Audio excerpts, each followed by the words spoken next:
ایک صحابی ہے، یا رسول اللہ تنگی ہے رزق کی، کوئی وظیفہ بتائیں۔ کتنے لمبے لمبے وظیفے لوگ پڑھ رہے ہیں کہ کاروبار کھل جائے اور روزی بڑھ جائے، کتنے لمبے چوڑے، کتنے کتابوں میں ایڈے ایڈے بڑے وظیفے لکھے پہ، پڑھوں یہ مندہ بڈھا ہو جائے۔ میں قربان جاؤں یا رسول اللہ آپ کی شفقتوں پر، آپ کی رحمتوں پر، سنو یہ کرو، میری بات نہیں ہے، میرے نبی کی بات ہے۔ تجربے کی وجہ سے کرو گے تو کچھ نہیں ملے گا، یقین سے کرو گے تو دروازے کھلتے دیکھو۔ کہ یا رسول اللہ ارید ان یوسع علی رزقی، میں چاہتا ہوں میری روزی کھل جائے۔ تو آپ نے کہا ادم علی الطہارہ یوسع علیک رزقک، تو باوضو رہا کر تیرا رزق کھل جائے۔ کوئی زور لگتا ہے وضو؟ تمہارے ہاں تو سردی ہوتی ہی کوئی نہیں کہ بھئی ٹھنڈا پانی ہے کیسے وضو، یہ تو ہمارے لیے مسئلہ ہے کہ بھئی ٹھنڈا پانی ہے کیسے وضو کرو۔ وہ ہمارے گاؤں کا مراسی مجھے مل گیا، میں نے کہا چل نماز پڑھے گی، نہیں جی میاں جی سردی بڑی، نہ لے جاؤں سردی بڑی، مراسیوں کو سردی زیادہ لگتی ہے۔ میں نے کہا نہیں آج تک نماز پڑھا کے چھڑنا ہے۔ میں اس کو لے کے جب وہ ٹوٹی پہ بیٹھا نا، جو ہی ہاتھ پہ پائیں، اوہ حالے ہو ٹھنڈا پانی، اوہ حالے ہو ٹھنڈا پانی۔ تمہارے لیے تو یہ مسئلہ بھی نہیں کہ ٹھنڈا پانی۔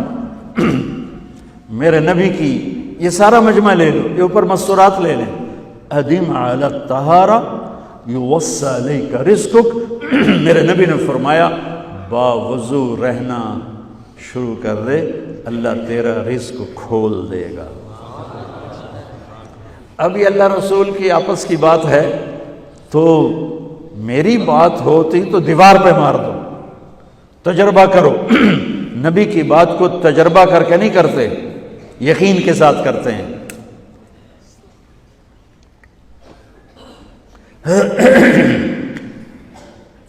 ادم علی الطہارہ یوسع علیک رزقک، باوضو رہا کر۔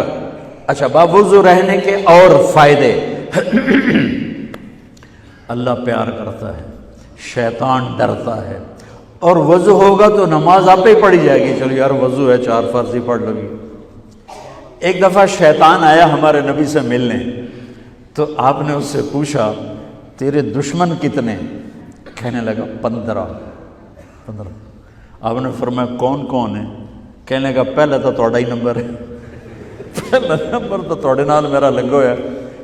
پھر کہنے لگا وہ مسلمان جو 24 گھنٹے باوضو رہتا ہے وہ میرا بڑا دشمن ہے۔ جو باوضو رہتا ہے اور باوضو سوتا ہے، ایک فرشتہ اس کے لیے بندگی کا ثواب لکھتا رہتا ہے۔ خیر واپس آتا ہوں، میرے نبی نے فرمایا 4 باتیں لے لو اور دنیا بھی تمہاری آخر، ساری PIA زندہ ہو جائے گی، ساری اکانومی زندہ ہو جائے گی، ساری معیشت زندہ ہو جائے گی۔ 5 بھی نہیں، ایک انگلی بھی آپ نے نیچے کر دی، کہ یہ بس اتنی لے لو۔ حفظ و امانت، صدق حدیث، حسن خلیقت، عفت فی طعمت۔ کیا خوبصورت! ساری زندگی کسی کو دھوکہ نہ دینا، دیانت داری۔ میرے ملک کے ادارے کیوں ڈوب گئے؟ دیانت نکل گئی، کھوٹ آ گئی، دھوکہ آ گیا۔ میرے نبی نے کہا حفظ امانت، کبھی امانت میں خیانت نہ کرنا، صدق حدیث، کبھی جھوٹ نہ بولنا، ہمیشہ سچ بولنا۔ میرے نبی نے فرمایا میرا امتی ہر گناہ کر سکتا ہے، 2 نہیں کر سکتا، ایک جھوٹ کبھی نہیں بولے گا، ایک دھوکہ کبھی نہیں دے گا۔ میرے نبی کی 2 صفتیں ہائی لائٹ ہوئیں، صادق اور بولو کیا ہیں؟ کوئی اور بھی تو ہو سکتی تھی، جس سے مشہور کیا، کعبہ قوسین بھی تو ہے، اور ادنا بھی تو ہے، واللیل بھی تو ہے سیاہ زلفوں والا، والضحیٰ بھی تو ہے روشن چہرے والا۔ کس سے مشہور کیا؟ صادق امین۔ اگر آپ مجھ سے سوال کرو، میں ممبر رسول پہ بیٹھا ہوں کہ مولانا صاحب سارے دین کو 2 لفظوں میں بتاؤ، ساری شریعت کو، تو میرے پاس 2 لفظ ہیں، سچائی اور امانت داری۔ آپ مجھ سے سوال کرو مولانا صاحب ساری دنیا کے کفر کو بتاؤ، تو میرے پاس 2 لفظ ہیں، جھوٹ اور دھوکے بازی۔ جھوٹ اور خیانت، پوری دنیا کا کفر ان کے اندر چھپا ہوا ہے، سچائی اور دیانتداری، پوری دنیا کا اسلام اس کے اندر چھپا ہوا ہے۔ دیانت اور سچائی یہ بیج کی طرح ہے، اور پورا اسلام پھر باغ بن کے پھلتا پھولتا ہے۔ جھوٹ اور دھوکہ یہ بھی بیج کی طرح ہے، پھر اس سے کفر کا جنگل کانٹوں بھرا جنم لیتا ہے۔ میرے معاشرے سے جھوٹ نکل جائے، دھوکہ نکل جائے، یہ پاکستان جنت کا ٹکڑا ہے۔ اور یہ حکومت کے بس کا نہیں ہے کہ وہ سب کو سچ بلوائے، یہ مجھے کرنا ہے، یہ مجھے کرنا ہے، میں نے اور آپ نے اس کو شروع کرنا ہے۔ حضرت جریر بن عبداللہ یہ یمن کے شہزادے تھے، آخری حج پہ مسلمان ہوئے، اپنے نوکر سے فرمایا گھوڑا خرید کے لا، میں پیسے یہاں پیمنٹ کروں گا۔ وہ منڈی میں گیا، 300 روپے کا گھوڑا لے کر آیا۔ جب انہوں نے گھوڑوں کو دیکھا تو وہ قیمتی تھا، مالک کو پتہ نہیں تھا، اور یہ گھوڑوں کی نسل کے پہچاننے والے اس سے کہنے لگے تیرے گھوڑے کے 400 کر دوں؟ کر دو۔ بڑا حیران ہو کے دیکھنے لگا، بھائی ہے کہ آپ تو مجھے چیز خریدنی ہے تو میں گھٹاتا ہوں، اور اجمل نے بیچنی ہے تو یہ اس کی قیمت بڑھاتا ہے، اور یہاں خریدار کہہ رہا ہے 400 کر دوں؟ وہ کہنے لگے کر دو۔ کہ 500 کر دوں؟ کہنے لگا کر دو۔ کہ 600 کر دوں؟ وہ تھوڑا تھوڑا گھبرانے لگا، بھائی یہ چکر کی ہے۔ 700 کر دوں؟ 800 کر دوں؟ وہ کہنے لگا حضور تسی لینا تو لو، پر میرا مذاق تھا نا، تسی اڑاؤ، کدی لین والے بھی پیسے بتائے، تسی میں نے 300 دے میں جاواں۔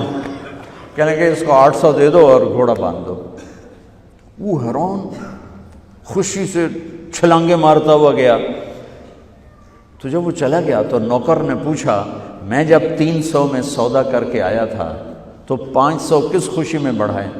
فرمایا میرے بھائی اس کے گھوڑے کی قیمت 800 تھی، 300 نہیں تھی، اور میں نے نبی کے ہاتھوں میں ہاتھ دے کے یہ وعدہ کیا تھا زندگی بھر کسی کو دھوکہ نہیں دوں، سب کی خیر خواہی چاہوں۔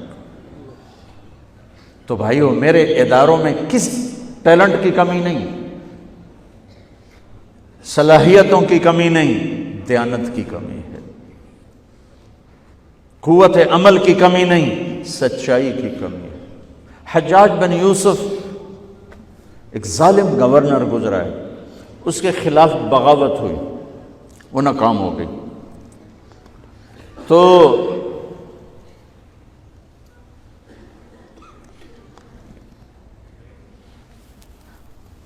کوفہ میں ایک بزرگ رہتے تھے، ان کے بیٹے اس بغاوت میں شریک تھے۔ وہ چھپتے چھپاتے کئی سال کے بعد واپس آ گئے۔ ابن خراش ان کا نام تھا۔ ان کی سچائی مشہور تھی کہ ابن خراش جھوٹ نہیں بولتا۔ حجاج کو پتہ چل گیا CID سے کہ آ گئے، تو اس نے کہا آج ابن خراش کا امتحان ہوگا۔ اس کو کھانے پہ بلایا، عنوان ہی نہیں بنایا تفتیش کا، کھانے پہ بلایا اور کھانا شروع ہو گیا۔ باتوں باتوں میں کہتا ہے ابن خراش آپ کے بیٹے ہمارے خلاف لڑ کے بھاگ گئے تھے، کوئی پتہ ہے؟ تو ابن خراش ہنس پڑے، کہنے لگے حجاج زندگی موت تو اللہ کے ہاتھ میں ہے، گھر آئے بیٹھے۔ تو اس نے کہا تیری سچائی کو سلام کرتا ہوں، اگر تو جھوٹ بولتا یہیں تیرا سر اتارتا، پھر تیرے بیٹوں کا چاہو سلام ہے تیری سچائی کو، تیرے بیٹے تجھے مبارک ہوں، مسلمان جھوٹ نہیں بولتا۔ میرے نبی سے پوچھا گیا یا رسول اللہ کیا مسلمان بزدل ہو سکتا؟ کہا کیا مسلمان بخیل ہو سکتا؟ آپ نے کہا۔ پھر پوچھا گیا جھوٹ بول سکتا؟ کہا نہیں، جھوٹ نہیں بول سکتا۔ تو 2 باتیں حدیث پاک کی، صدق و حدیث، حفظ و امانت، یہ 2 باتیں زندہ ہو جائیں تمہارے سارے ادارے زندہ ہو جائیں۔ ہم نقصان سے نکل کر نفع میں آ جائیں گے، نفع میں آ کر اوروں کو دینے والے بن جائیں گے۔ اس ملک میں اتنے خزانے اللہ نے چھپائے ہیں، اور اس ملک میں اتنے اللہ نے استعداد والے لوگ پیدا فرمائے ہیں۔ صرف 2 چیزوں سے ہم مار کھا رہے ہیں، ہمارے جو ادارے ڈوب رہے ہیں، وہ گلگت سے لے کر گوادر تک، اس میں وسائل کی کمی نہیں، سچائی کی کمی ہے، دیانتداری کی کمی ہے، اور یہ ریلیٹڈ ہے رب ہونے کے ساتھ، کہ ہم نے اللہ کے رب ہونے میں شک کیا تو ہم غلط راہوں پہ چل پڑے۔ رب تو اللہ ہے، دینے والا تو اللہ ہے۔